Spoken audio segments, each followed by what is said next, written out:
forces की जो line है that is not coinciding with the line joining the two particles. In that case you will not have such condition. वहां पे आप नहीं कह सकते कि टॉर्क आपका एक्सटर्नल ही होगा, इंटरनल वहां पे कंट्रीब्यूट नहीं करेगा. उस केस में आप कहोगे कि internal forces will also contribute in the torque, right. Force को rate of change of momentum बताया था, उसी तरीके से rate of change of angular momentum will be the torque basically, right? So bar vector and the momentum vector, they are parallel. In that case you will not have any kind of angular momentum associated with the particle. और हमने बोला कि अगर central forces ही system में होंगे, अगर forces line joining the two particles अगर act कर रहे हैं, सेंटर टू सेंटर एक्ट कर रहे हैं, इन दैट केस ओनली आपका जो r1 vector minus r2 vector है that will be parallel to the force.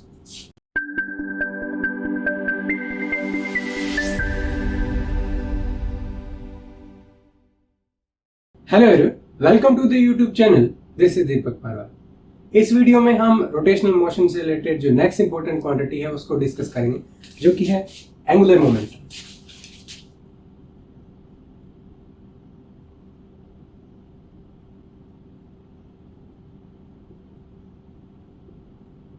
हमने जब ट्रांसलेशनल मोशन को डिस्कस किया था तो वहां पे हमने लीनियर मोमेंटम को डिफाइन किया था, राइट. तो हमने क्या चेक किया था वहां पे, ट्रांसलेशनल मोशन जब डिस्कस किया वहां पे क्या देखा हमने, वहां पे हमने लीनियर मोमेंटम डिफाइन किया था, राइट. और लीनियर मोमेंटम को किससे डिफाइन किया, p वेक्टर से डिफाइन किया था, जो कि किसके इक्वल था, मास into the velocity vector of the particle. Basically ये हमने डिस्कस किया, राइट. एंगुलर मोमेंटम जो है वो रोटेशनल मोशन में जो बेसिकली मोमेंटम है उसको रिप्रेजेंट करता है. तो दोनों चीजें अलग हैं लेकिन सिमिलैरिटी है दोनों चीजों में. ये तो ट्रांसलेशनल मोशन के लिए है, और एंगुलर मोमेंटम है वो बेसिकली रोटेशनल मोशन का जो मोमेंटम है, बेसिकली जो फिजिकल सिग्निफिकेंस है वो रिप्रेजेंट करता है आपका रोटेशनल मोशन का बेसिकली. और इसको हम रिप्रेजेंट किससे करते हैं, एल वेक्टर से रिप्रेजेंट करते हैं, राइट.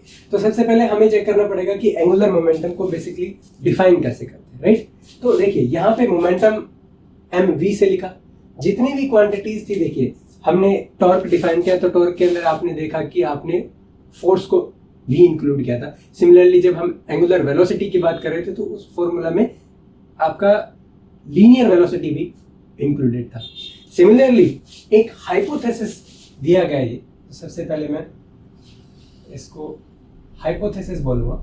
हाइपोथेटिकली ये अज्यूम किया गया कि जो आपका एल वेक्टर है ना, जिसको हम एंगुलर मोमेंटम बोलते हैं, वो basically r vector cross p vector ही आपका होगा. बिकॉज जैसे देखिए हमने टॉर्क डिफाइन किया था, तो बेसिकली टॉर्क कैसे डिफाइन करते थे, r vector cross f vector ऐसे करके ही डिफाइन करते थे.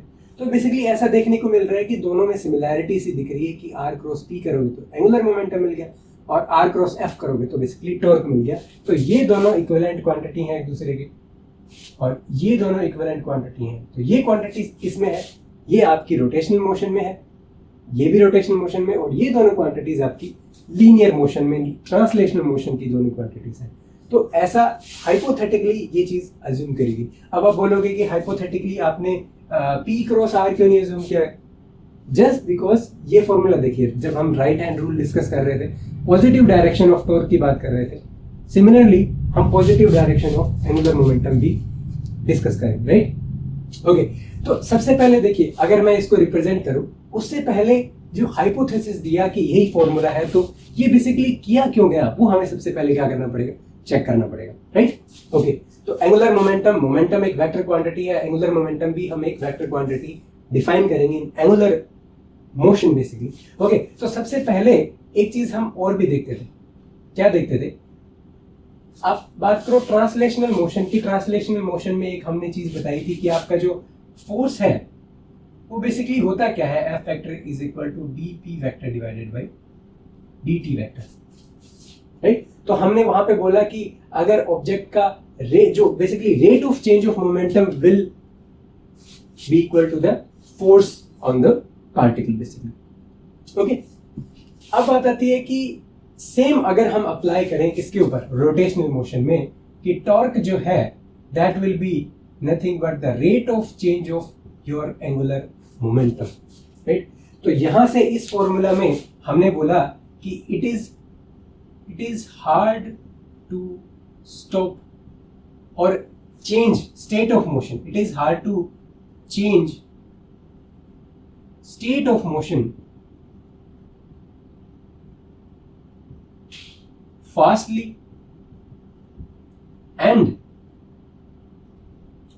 and particle with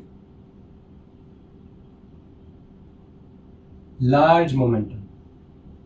अगर पार्टिकल का लार्ज मोमेंटम है तो उसको रोकना मुश्किल है, बेसिकली उसको मूव करना भी मुश्किल है. तो स्टेट ऑफ मोशन जो है वो चेंज करना आपके लिए मुश्किल हो जाता है इन सिचुएशंस में.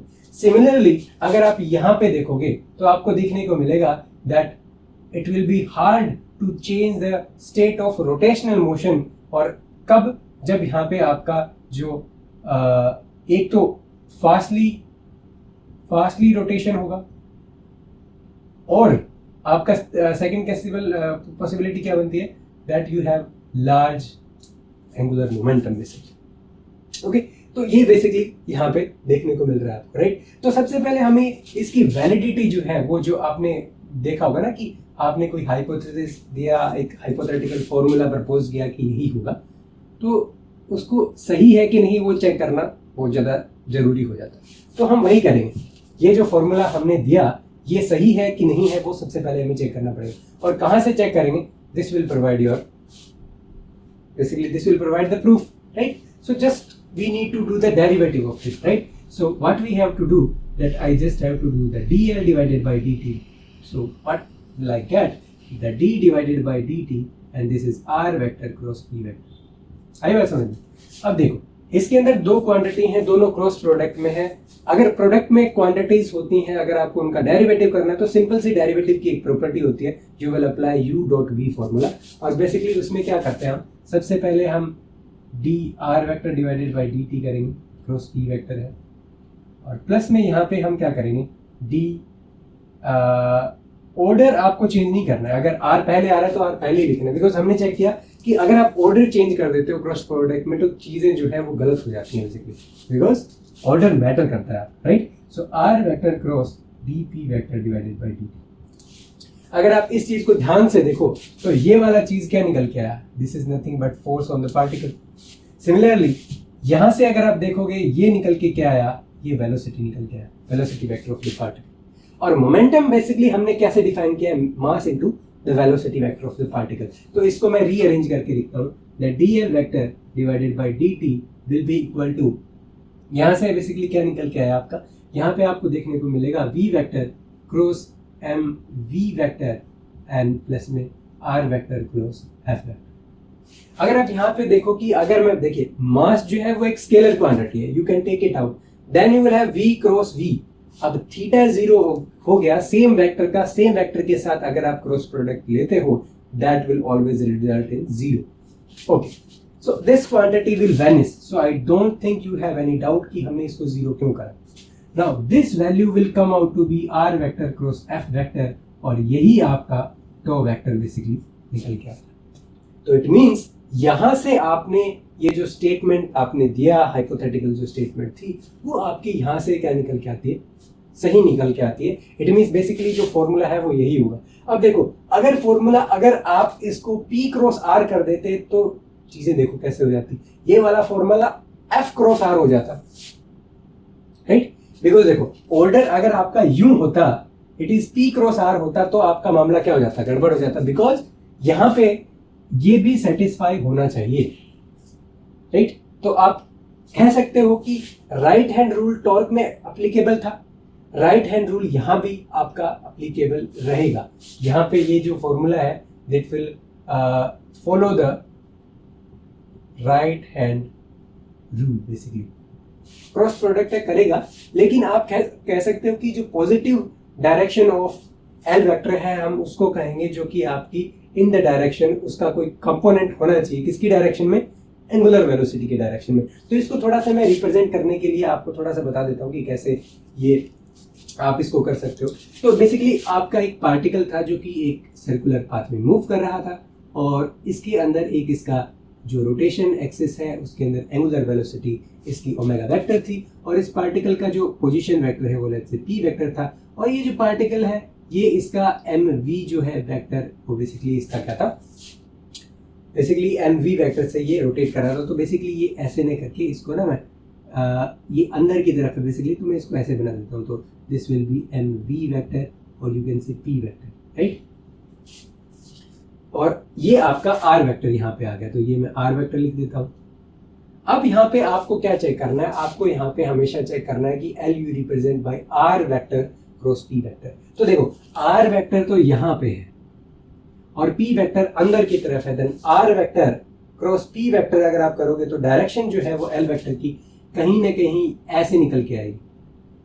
जैसे आपने देखा होगा कि आपका जो टॉर्क है जिसकी हमने डायरेक्शन निकाली थी, तो आर क्रॉस हमने फोर्स किया था, यहाँ पे आर क्रॉस क्या करना है, आर क्रॉस पी बेसिकली करना है और एंगुलर जो मोमेंटम है उसकी डायरेक्शन आएगी। अब मैंने बोला था राइट हैंड रूल आपने लगाया, और पॉजिटिव एल वेक्टर किसको बोलोगे कि कुछ ना कुछ कंपोनेंट जो है उसका कुछ ना कुछ रोटेशनल के अगर आप डायरेक्शन में लोगे, एंगुलर वेलोसिटी की डायरेक्शन में लोगे, तो उसका पॉजिटिव कंपोनेंट बेसिकली एक एक्सिस्ट करता है, जैसा कि हमने टॉर्क के केस में भी किया था। सो आई डोंट थिंक कि आपको यहाँ पे कुछ यहाँ पे डाउट होगा रिलेटेड टू ये डायग्राम। अब सिमिलरली जैसा हमने टॉर्क के केस में किया था, यहाँ पे भी दो तरीके के रिप्रेजेंटेशन हो सकते हैं। कैसे, या तो आप परपेंडिकुलर कंपोनेंट देखिए, यहाँ पे आर और पी जो है दो कैसे कंपोनेंट है, एक या तो आप पी को आर को एज इट इज ले लीजिए, पी का परपेंडिकुलर कंपोनेंट मल्टीप्लाई कर लीजिए मैग्नीट्यूड के लिए, और डायरेक्शन के लिए राइट हैंड रूल है। या फिर आप एक काम करिए, आप आर को एज इट इज ले लिए, पी को परपेंडिकुलर कंपोनेंट, या फिर पी को एज इट इज आर का परपेंडिकुलर। तो दोनों को देखते हैं कि कैसे आप करोगे, राइट। तो ये बेसिकली आपका आ गया क्या, ये ओमेगा वेक्टर आ गया, यहाँ पे ये आर वेक्टर आ गया, और यहाँ पे बेसिकली आपका ये आ गया क्या, this will be your P vector.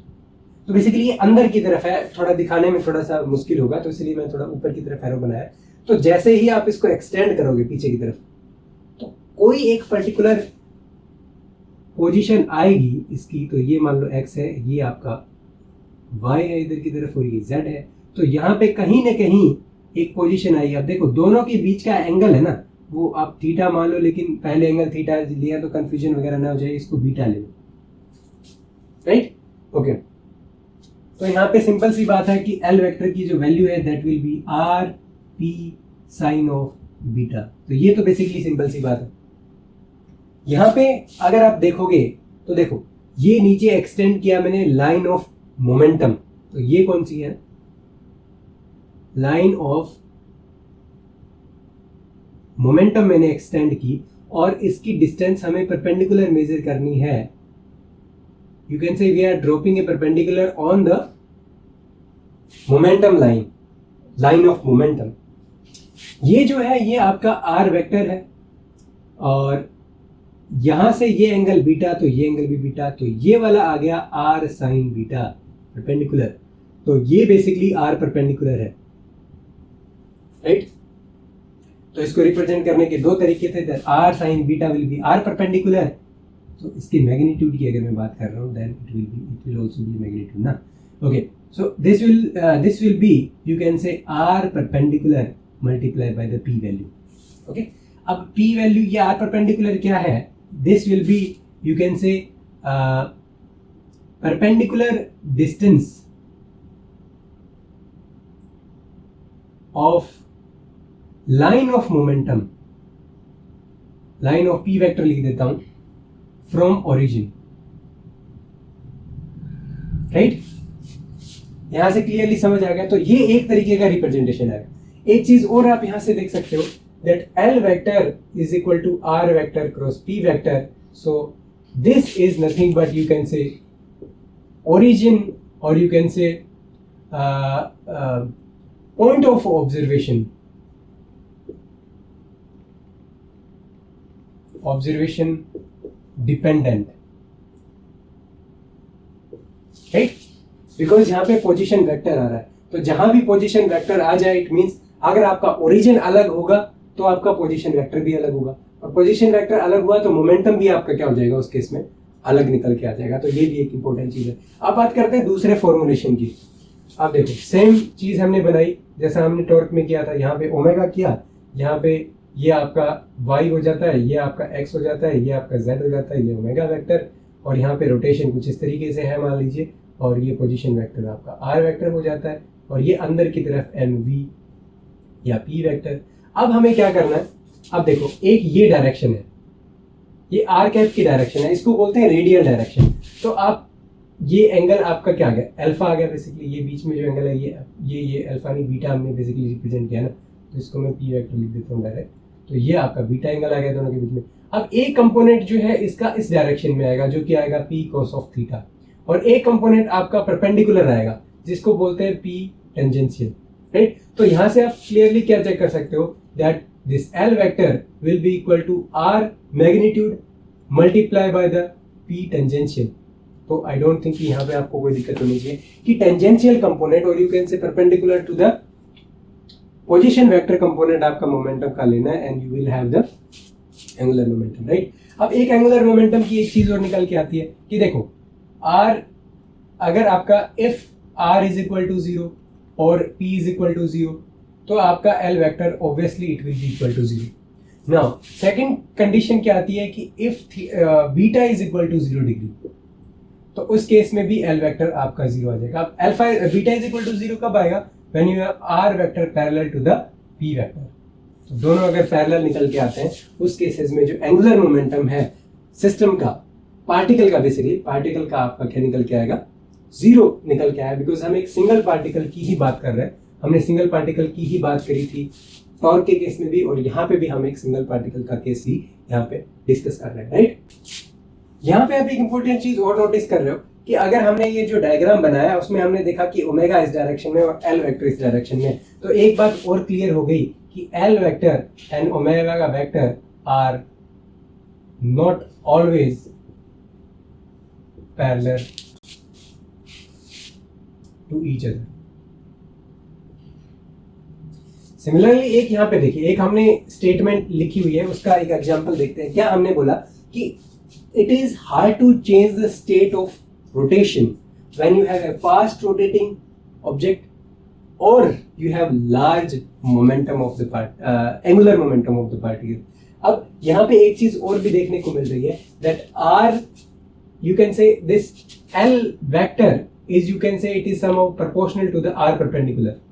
It means जितना ज्यादा दूर पार्टिकल आपका होगा उतना ज्यादा उसका क्या है, एंगुलर मोमेंटम बेसिकली निकल के आए। तो जितना ज्यादा एंगुलर मोमेंटम उतना ज्यादा उसकी स्टेट ऑफ रोटेशन जो है वो चेंज करनी क्या होती है, मुश्किल होती है, और उसको फास्टली भी रोटेट करना है, राइट। तो बेसिकली उसकी वेलोसिटी भी आप देख पा रहे हो कि वेलोसिटी पे भी डिपेंड करता है, तो आर और परपेंडिकुलर और वेलोसिटी भी। अब इसका एप्लीकेशन क्या कहाँ पे देखने को मिलेगा, इसका एप्लीकेशन आपको देखने को मिलेगा फ्लाई व्हील जो होता है। फ्लाई व्हील्स में बेसिकली कैसे डिजाइन बनाया जाता है उनका, कि जैसे फॉर एग्जांपल हैवी मशीनरी अगर आपको रन करनी है, जैसे फॉर एग्जांपल जो खेतों में जो अनाज वगैरह निकालने के लिए जो मशीनें होती हैं बड़ी बड़ी, तो उनको चलाना बेसिकली स्टार्टिंग में बहुत ज़्यादा हार्ड होता है, और एक बार वो चलने लग जाए तो उनको रोकना बड़ा मुश्किल होता है। तो बेसिकली कम एफर्ट लगे उसके लिए हम क्या है, एक फ्लाई व्हील उन सिस्टम के साथ अटैच करते हैं, और बहुत सारे इंजन्स भी होते हैं उनके साथ भी एक फ्लाई व्हील बेसिकली होता है। तो फ्लाई व्हील बेसिकली होता क्या है कि उसके अंदर मास डिस्ट्रीब्यूशन जो है वो कुछ इस तरीके से होता है, कुछ इस तरीके से होता है, और यहाँ पे सिर्फ हम क्या करते हैं, सिर्फ कुछ इस तरीके से स्मॉल स्मॉल पोर्शन जो है उसको अटैच करते हैं ताकि वो एक रिजिड सिस्टम बना रहे, और पूरा का पूरा ऑलमोस्ट मास जो है वो यहाँ पे आपकी जो सर्कमफेरेंस है इसके अंदर बेसिकली होता है। तो जब ये रोटेट करेगा तो इसका एंगुलर मोमेंटम ज़्यादा होगा। क्यों ज़्यादा होगा, देखो रोटेट करेगा तो एक मैक्सिमम स्पीड तक आप रोटेट कर सकते हो किसी ऑब्जेक्ट को, बट यहाँ पे स्टेट ऑफ यू कैन से angular momentum will B maximum अगर आपके पार्टिकल की जो परपेंडिकुलर डिस्टेंस है आर परपेंडिकुलर अगर वो ज़्यादा हो, राइट। तो मैक्सिमम स्पीड ये तो आपकी लिमिटेड होती है इंजन की एफिशिएंसी से, इतने से ज़्यादा स्पीड से वो रोटेट नहीं करवा सकता बेसिकली ऑब्जेक्ट को, लेकिन आप ऑब्जेक्ट मास को दूर डिस्ट्रीब्यूट कर सकते हैं। यहाँ पे मास मत रखो, लेकिन पूरा का पूरा मास यहाँ पे रखो। तो यहाँ पे है कि यहाँ पे you will have large this L vector and it will be hard to change state of motion, right? So फिर हम बेसिकली क्या करते हैं, इस फ्लाई व्हील से अटैच करके जो भी अपने सिस्टम है उसको रन करते हैं, और इसको रोकना मुश्किल है, that's why machine easily run कर जाती है। तो ये एक एग्जांपल आप कह सकते हो कि एंगुलर मोमेंटम का, राइट। अदरवाइज इसको हम in terms of moment of inertia भी एक्सप्लेन करेंगे, तो मोमेंट ऑफ इनर्शिया बाद में आएगा, लेकिन एंगुलर मोमेंटम से भी ये एक्सप्लेन हो सकता है, राइट। तो मोमेंट ऑफ इनर्शिया को बाद में डिस्कस करेंगे। बेसिकली होता क्या है, is at the moment we don't know what is the moment of inertia, right. Okay, so ये आपका क्या आ गया, योर एंगुलर मोमेंटम। बेसिकली हमने बताया कि it depends upon the position as well as you can see the L vector and omega vector, they are not always parallel to each other, right?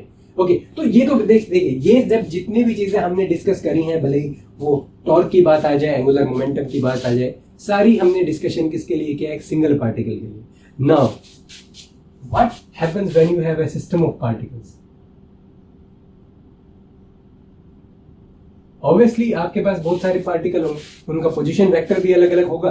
जैसे मान लो मैं यहाँ पे एक डायग्राम बनाता हूँ कुछ इस तरीके से, और यहाँ पे रोटेशन एक्सिस है, लेट्स से ओमेगा वेक्टर, और यहाँ पे देखिए अलग अलग पार्टिकल होंगे अलग अलग पोजीशन पे, और position vector let's say are I vector पे, और हर एक पार्टिकल का मोमेंटम वेक्टर भी अलग अलग होगा।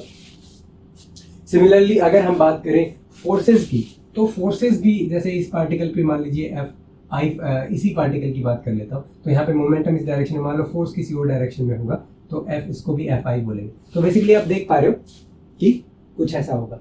तो ये तो बात आ गई एक्सटर्नल फोर्स की, इसके ऊपर एक्सटर्नल फोर्स लग रहे हैं, और इनका आपस में भी कुछ न कुछ फोर्स लगेगा, राइट। तो इनको हम बोलते हैं F i J internal force, कि आई जे के ऊपर लगा रहा है।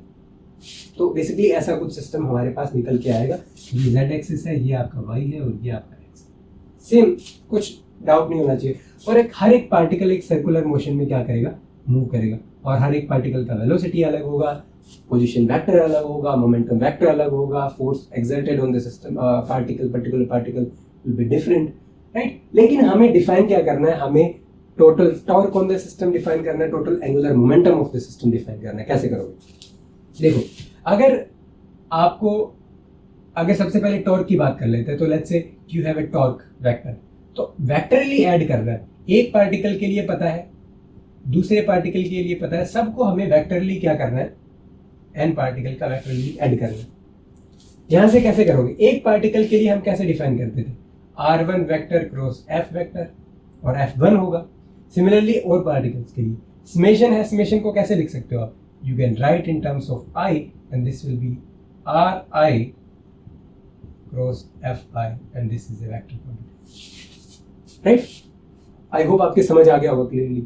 सिमिलरली ये तो बात आ गई किसकी, टॉर्क की। अब बात करते हैं एंगुलर मोमेंटम की।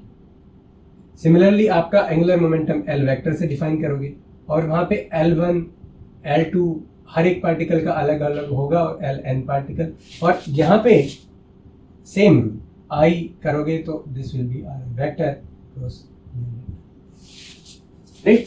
तो ये बेसिकली ऐसे आप करते हो एन पार्टिकल सिस्टम के लिए, कोई ज्यादा डिफिकल्ट नहीं है, वेक्टर सम करना है, और as a summation you can write it. Now एक इंटरेस्टिंग चीज हमने देखी थी लीनियर मोशन में भी, सेम हम यहाँ पे भी देखने की कोशिश करते हैं। हमने लीनियर या फिर ट्रांसलेशन मोशन की बात करते हैं, वहां पे हमने क्या देखा था कि आपका जो F, बेसिकली F हम जिसको फोर्स बोलते हैं, that is the combination of F external plus F internal.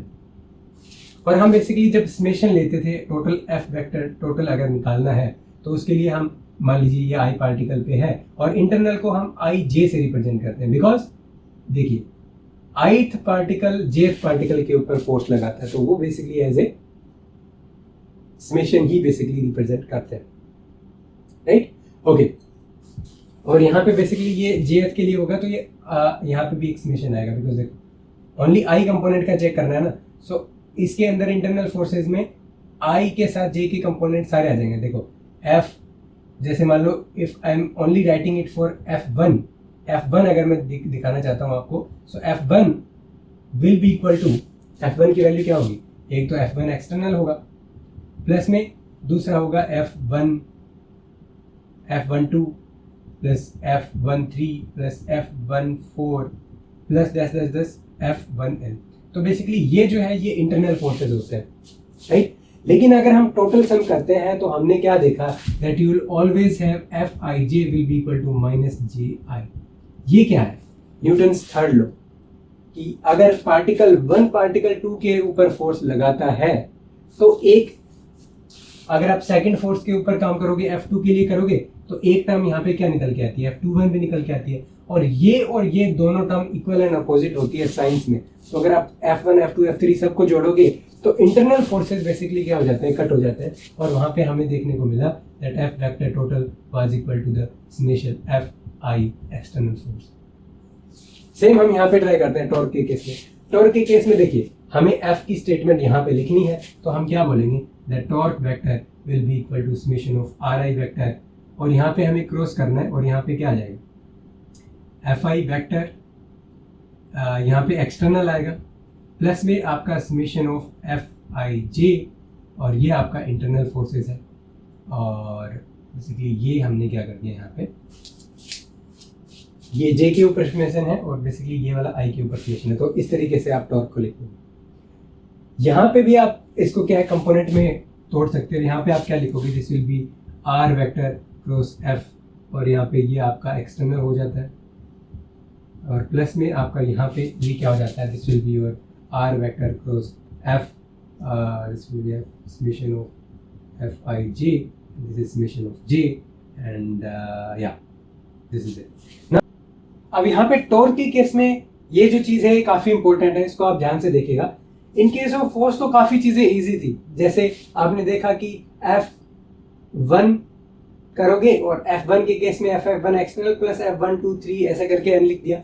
Similarly F12 है तो F21 कंपोनेंट किस में मिलेगा, F2 में मिलेगा, लेकिन आपको F1 F2 F3 सबको ऐड करना है, और हमें पता है कि F12 is just equal and opposite to F21। तो आप समेशन करोगे तो ये जितनी भी क्वांटिटीज है, जैसे F12 कैंसिल हो गया F21 से, सिमिलरली F13 कैंसिल हो जाएगा 31 से, तो सब चीजें आपकी क्या हो जाएंगी, आपकी एक दूसरे से कैंसिल हो जाएंगे, बिकॉज आपको समेशन F1 F2 F3 पर सबका लेना है। तो बेसिकली F1 एक्सटर्नल, जो एक्सटर्नल फोर्सेस है वही आपके बचेंगे, जो कि आपका क्या करेंगे, सम करेंगे।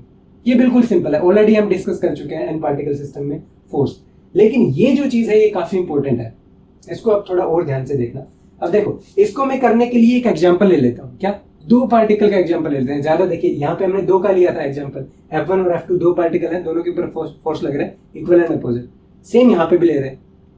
देखो, एक पार्टिकल यहाँ पे है लेट्स से, और दूसरा पार्टिकल क्या है, यहाँ पे।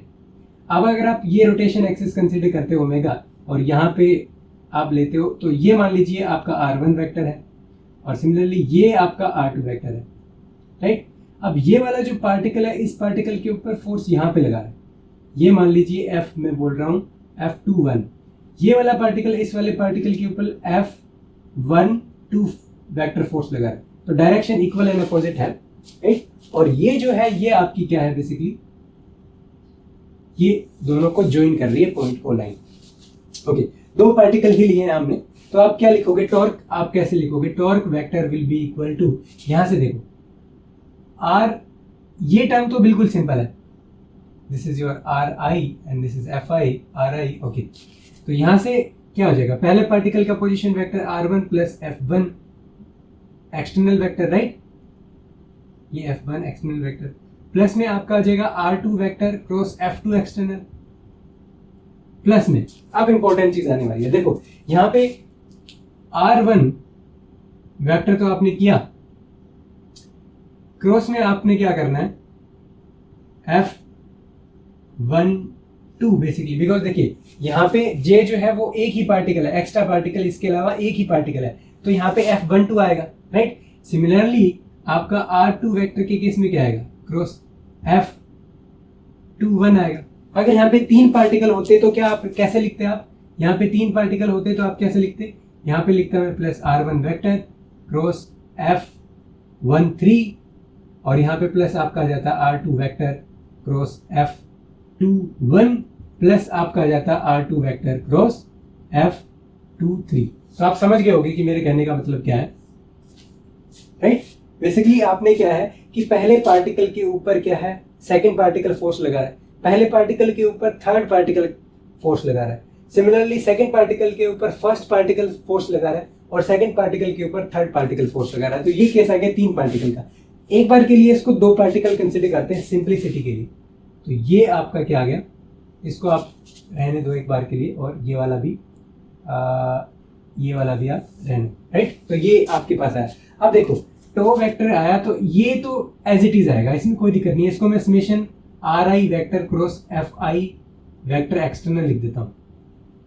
अब यहां पे अगर आप देखोगे तो देखो F12 वेक्टर और F21 एक दूसरे के जस्ट अपोजिट है। मैं इसको F12 ही लिख देता हूं, तो मेरे को देखने को मिलेगा R1 vector cross F12 vector minus में R2 vector cross F12 vector. समझ में आया? जस्ट मैंने इसको माइनस F12 लिख दिया है, राइट। अब देखो, अब यहाँ पे आप देख पा रहे हो कि ये और ये कॉमन आ सकता है यहां से। तो आप यहाँ पे क्या देख पा रहे हो कि that this will be equal to, यहाँ पे आपका क्या जाएगा, summation r i cross F I external and plus में you have R1 vector minus R2 vector cross F12 vector, right. अब R1 vector minus R2 vector कौन से वाला वेक्टर होगा, ये आप ध्यान से देखो। देखो R1 वेक्टर ये है, R2 वेक्टर ये है। तो अगर आप देखो R1 प्लस ये value will be equal to R2, तो R2 माइनस R1 हो जाएगा। लेकिन अगर एक ये मैं वेक्टर बनाता हूं, यहाँ पे ये मैं वेक्टर बनाता हूं, तो ये आपका R1 माइनस R2 वेक्टर हो जाएगा कि नहीं हो जाएगा। अब अगर आप देखो R2 प्लस ये vector will be equal to this vector, right. So this will be equal to R1 minus R2 vector. Triangular rule लगाया, कोई दिक्कत नहीं है, राइट। तो आपको देखने को क्या मिला यहाँ पे, अगर मैं डायग्राम दोबारा बनाता हूं तो देखो F12 आपका कहां पे, F12 ये है, और यही डायरेक्शन किसकी आ रही है, R1 vector minus R2 vector की। आई बात समझ में?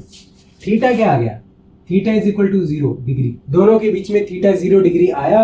तो टॉर्क बेसिकली ये जो टर्म आई, टॉर्क वाली कौन सी वाली टर्म आएगी, ये वाली। यहां पे ये जो टर्म आई कौन से वाली, ये वाली जो टर्म है that will be equal to 0, right. तो यहां से हमारे पास मिलेगा क्या, हमें मिलेगा that torque vector is always equal to torque external vector, जो कि आपका होता कितना है, this is summation of R I vector cross F I external vector.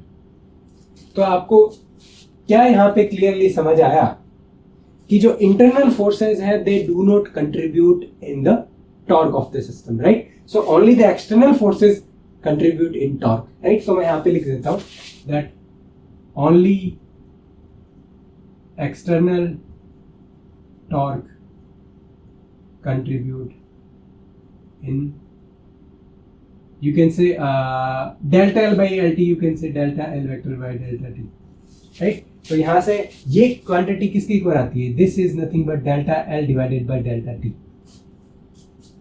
Right. तो आई होप कि आपको काफी अच्छे से समझ आ गया होगा कि ये बेसिकली है क्या, राइट। तो अगर आप ट्रांसलेशनल मोशन में जो समेशन F करते हो वो काफी इजी होता है, right. F12 is just opposite to 21, cancel out and you only have the external forces. लेकिन टॉर्क के केस में जब आप करोगे ना तो थोड़ी जो कैलकुलेशन है वो थोड़ी पेचीदा हो जाती है। वो होगी क्या, जैसे हमने 2 पार्टिकल लिया, आप ज्यादा पार्टिकल के साथ भी परफॉर्म करके देख सकते हो, राइट। उसमें कोई दिक्कत नहीं होगी। बस चीज क्या आएगी कि यहाँ पे F12 और F21 अपोजिट आएंगे, उसमें क्या आएंगे, फॉर एग्जाम्पल F13 और 31 एक दूसरे के अपोजिट आ जाएंगे। तो ऐसे ऐसे पेयर बन जाएंगे, राइट। अब यहाँ पे आपने देखा कि फोर्सेस जो है दोनों पार्टिकल के वो लाइन ज्वाइनिंग में लग रहा है, right. Line joining of the 2 particle आपका फोर्स का डायरेक्शन है, इक्वल एंड अपोजिट डायरेक्शन है। तो ये जो चीज है ये आपके लिए किसके लिए वैलिड है, this is defined for the central forces, right? So I can write somewhere here, let's say I will write here that this relation, whatever I'm writing, which one, this relation for central forces। तो basically forces जो centre to centre लगता है उनके case में ही ये formula जो है वो वैलिड रहता है। ऐसा नहीं है कि हर कहीं पे आप ये फॉर्मूला वैलिड बता दो, ये ओनली तभी वैलिड है जब आपका R1 माइनस R2 वेक्टर अगर फोर्सेस कि लाइन में है, line joining the two particles के अपोजिट डायरेक्शन में ही आपकी जो you can say line of action, basically forces जो है वो उसी लाइन के अंदर लगते हैं, then only you will have the you can say the torque will only be contributed by the external forces, internal forces contribute नहीं करेंगे। या आप कह सकते हो कि रोटेशनल स्टेट ऑफ मोशन में ओनली एक्सटर्नल टॉर्क ही आपका क्या करेगा, कंट्रीब्यूट करेगा। इंटरनल फोर्सेस से जो टॉर्क बनेगा दैट विल नॉट कंट्रीब्यूट, और you can say that will be cancelled out. Okay, लेकिन ये वैलिड किसके लिए है? ओनली वैलिड है फॉर द सेंट्रल फोर्सेस। अगर फोर्स कहीं और कहीं लग रहा है, not line joining the two particles, मान लो यहाँ पे थीटा 0 आ गया, अगर ये थीटा 0 नहीं आता, इवन दोनों फोर्स आपके अपोजिट हैं, लेकिन जो लाइन जॉइनिंग है उसके ऊपर नहीं आ रहा है, और फोर्सेस इक्वल एंड अपोजिट है। मान लो ये फोर्स F12 इधर को आता, लेकिन ये फोर्स इस लाइन के अलोंग ना होके किसी पर्टिकुलर एंगल पे होता, राइट? उस केस में भी हम कह सकते हैं ना कि एक फोर्स यहां लगा, एक यहां लगा, टोटल फोर्स 0। लेकिन जो फोर्सेस की जो लाइन है that is not coinciding with the line joining the two particles, in that case you will not have such condition. वहां पे आप नहीं कह सकते कि टॉर्क आपका एक्सटर्नल ही होगा, इंटरनल वहां पे कंट्रीब्यूट नहीं करेगा। उस केस में आप कहोगे कि internal forces will also contribute in the torque, right? तो ये आपका काफी इंपॉर्टेंट यहाँ पे जो है वो रिलेशन है, राइट? मैं कहूँगा most of the one of the most important derivation भी आप इसको इस चैप्टर की कह सकते हो कि प्रूव करो कि इंटरनल फोर्सेज जो है in case of central forces they do not contribute in the torque, और you can say they do not change the you can say rotational state of the system, right? Okay, एक चीज और मैं यहाँ पे बताना चाहता था जो कि है आपका कंजर्वेशन ऑफ एंगुलर मोमेंटम। अब यहाँ पे देखिए, यहाँ पे हम क्या कहते थे कि बेसिकली हम यहाँ पे कहते थे, अगर मैं यहाँ पे थोड़ा सा यहाँ पे लिखना चाहूँ कि इफ, यहाँ पे इफ आपका हम कहते थे कि इफ एफ एक्सटर्नल, यहाँ पे एफ एक्सटर्नल लिखते हैं वैसे हम, F external is equal to 0, P vector is equal to constant. Similarly हम यहाँ पे भी क्या बोलेंगे, हम यहाँ पे बोलेंगे कि इफ टो वेक्टर, और ये एक्सटर्नल की बात कर रहा हूं मैं, एक्सटर्नल इज इक्वल टू 0, किस केस में? सेंट्रल फोर्सेस के केस में भी। लेकिन इंटरनल फोर्सेस आएंगे तब चीजें थोड़ी मुश्किल हो जाएंगी हमारे लिए, तब हम नहीं कह सकते उस केस में, राइट? अब एक्सटर्नल फोर्सेस टॉर्क एक्सटर्नल अगर 0 है then L vector is equal to constant, और एल वेक्टर कांस्टेंट है, इट मींस आप ऑब्वियसली इसमें क्या कहते हैं, एक्स कंपोनेंट है, वाई कंपोनेंट है, जेड कंपोनेंट, तीनों कंजर्व्ड है। इस केस में हम क्या कहेंगे कि एंगुलर मोमेंटम का X component, Y component, Z component तीनों क्या रहेंगे, कंजर्व्ड रहेंगे। अगर आपका total torque on the system, external torque की बात कर रहे हैं, if it is 0 in the case of central forces. तो ये जो लाइन है ना, ये बहुत बार आपको मिस मिलेगी, इस वाले एक्सप्रेशन से मिस मिलेगी ये वाली लाइन, राइट? आपको नहीं बताया जाएगा कि it is only valid for the central forces, लेकिन ये वैलिड है ओनली सेंट्रल फोर्सेस में। अगर आपके फोर्सेस कुछ अलग हुए, लाइन में जो जॉइनिंग द टू पार्टिकल्स अगर फोर्सेस एक्ट नहीं करे, इन that case you will not से कि ये स्टेटमेंट आपका यहाँ पे ट्रू होगा। और ये जो है ये भी आपका, आप लिख लीजिए, कंजर्वेशन ऑफ लीनियर मोमेंटम भी मैं यहाँ पे आपको बता चुका हूँ, राइट? तो यहाँ पे बेसिकली आप लिख लेना कहीं पे, ये जो है इसको हम बोलते हैं conservation of angular momentum basically, right? So I will write it here. Conservation of angular momentum.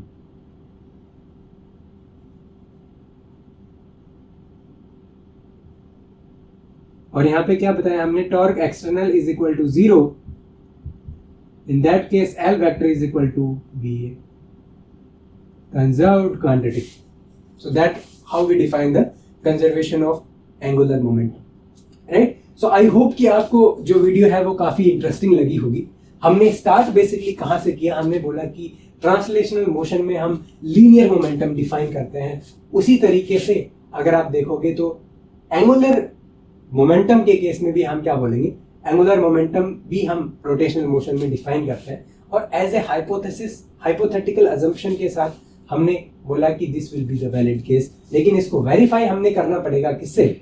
हमने वेरीफाई किया torque will be given by the dl divided by dt। ये भी सिमिलर है किसे, जैसे हमने ट्रांसलेशनल मोशन में फोर्स को rate of change of momentum बताया था, उसी तरीके से rate of change of angular momentum will be the force torque basically, right. तो डायरेक्शन हम राइट हैंड रूल से बताएंगे।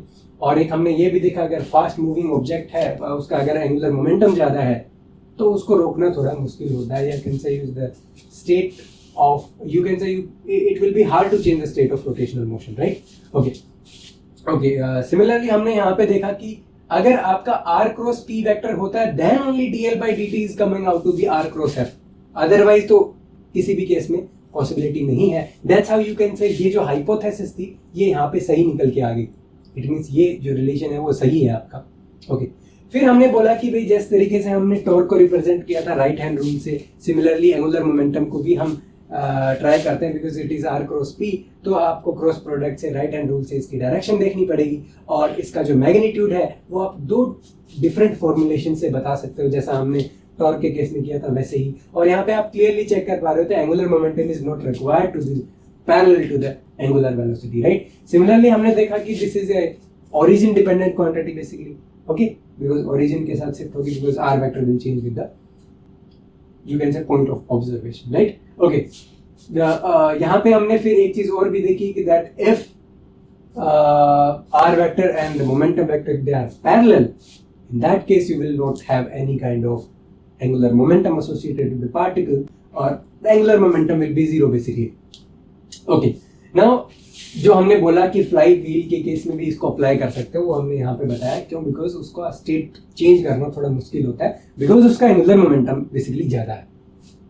और इसको इनर्शिया की टर्म्स में हम बाद में डिफाइन करेंगे, जिसको हम मोमेंट ऑफ इनर्शिया बोलते हैं इन केस ऑफ रोटेशनल मोशन। और बेसिकली मास को हम बोलते हैं इन केस ऑफ ट्रांसलेशनल मोशन कि जितना ज्यादा मास उसको रोकना मुश्किल है। सिमिलरली एक एसोसिएटेड क्वांटिटी होते हैं मोमेंट ऑफ इनर्शिया, तो वो आती है आपकी किसमें, रोटेशनल मोशन में बेसिकली। ओके फिर हमने बात करी कि ये जितनी भी हमने चीजें करी वो एक पार्टिकल के लिए करी, अगर हम n पार्टिकल के ऊपर मूव करते हैं तो हमें क्या करना पड़ेगा बेसिकली। तो अगर n पार्टिकल है उसके अंदर वेक्टरली आप ऐड करोगे टॉर्क को, सिमिलरली वेक्टरली ऐड करोगे एंगुलर मोमेंटम।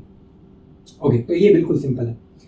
फिर बेसिकली हमने बोला कि सिस्टम ऑफ पार्टिकल में जब हम बात करते हैं टोटल फोर्स की, तो फोर्सेस में दो तरीके के फोर्स लगते हैं, इंटरनल फोर्सेस भी होते हैं और एक्सटर्नल फोर्सेस भी बेसिकली होते हैं। तो अगर टोटल फोर्स सिस्टम के ऊपर निकालना है तो समेशन बेसिकली हमें करना पड़ता है, तो that will be the summation of external forces plus summation of the all the internal forces. और यहाँ से हमें पता है कि न्यूटन्स थर्ड रूल से हमें इक्वल एंड अपोजिट मिलता है। That's why internal forces will not contribute in the translational motion, or you can say the total force on the system will only be given by the external force and not the internal forces. Okay, now उसके बाद हमने देखा कि क्या torque के ऊपर internal forces contribute करेंगे या फिर ओनली एक्सटर्नल फोर्सेस कंट्रीब्यूट करेंगे। तो हमने बोला कि इसको हम ट्राई करके देखते हैं।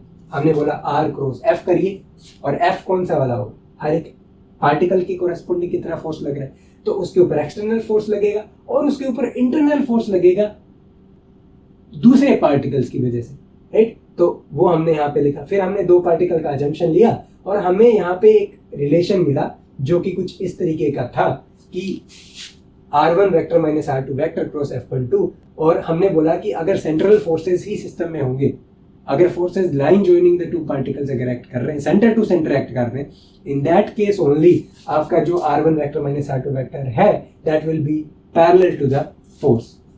और थीटा बेसिकली 0 निकल के आया, और या फिर 180 निकल गया, लेकिन यहाँ पे 0 आया basically because f21 and f12 both are at 180 degree basically. So theta is 0, in that case cross product में थीटा 0 में वैल्यू 0 आती है। इट मीन्स ये जो टर्म है इंटरनल फोर्सेज वाली ये कंट्रीब्यूट नहीं करेगी, ओनली एक्सटर्नल फोर्सेज की टर्म यहाँ पे बची। It means the rate of change of angular momentum will be equal to the external torque on the system, right. और यहाँ से हमने फिर बोला कि अगर आपका टॉर्क जो है सिस्टम पे 0 हो जाता है तो एंगुलर मोमेंटम बेसिकली आपका क्या रहेगा, कंजर्व रहेगा। तो यहाँ पे हमने कंजर्वेशन ऑफ एंगुलर मोमेंटम का भी रूल बताया है, तो आप इसको बेसिकली थोड़ा इसके बाद सेपरेट अलग से लिख लीजिएगा, राइट। तो जैसा कि हमने एफ एक्सटर्नल 0 पे मोमेंटम कंजर्वेशन बताया, उसी तरीके से अगर एक्सटर्नल टॉर्क 0 है सिस्टम में, इन that case the angular momentum will also B conserved, it will remain the same throughout the motion.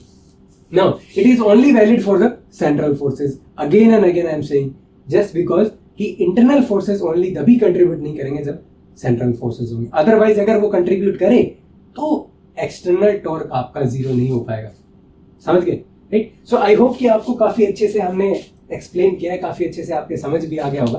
तो आपके आई थिंक आपको अभी बेटर अंडरस्टैंडिंग है regarding angular velocity, angular momentum, torque, that's all, right? तो ये basically कुछ terms थी जो कि रिलेटेड थी आपके रोटेशनल मोशन से। कुछ और भी क्वांटिटीज आएंगी जिनको हम एक्सप्लेन करेंगे आगे आने वाली कुछ वीडियोस में, ताकि आपका जो रोटेशनल मोशन का जो कंसेप्ट है वो काफी अच्छे से आपको समझ में आए, right? So thank you all for watching and we will meet in the next video. Thank you.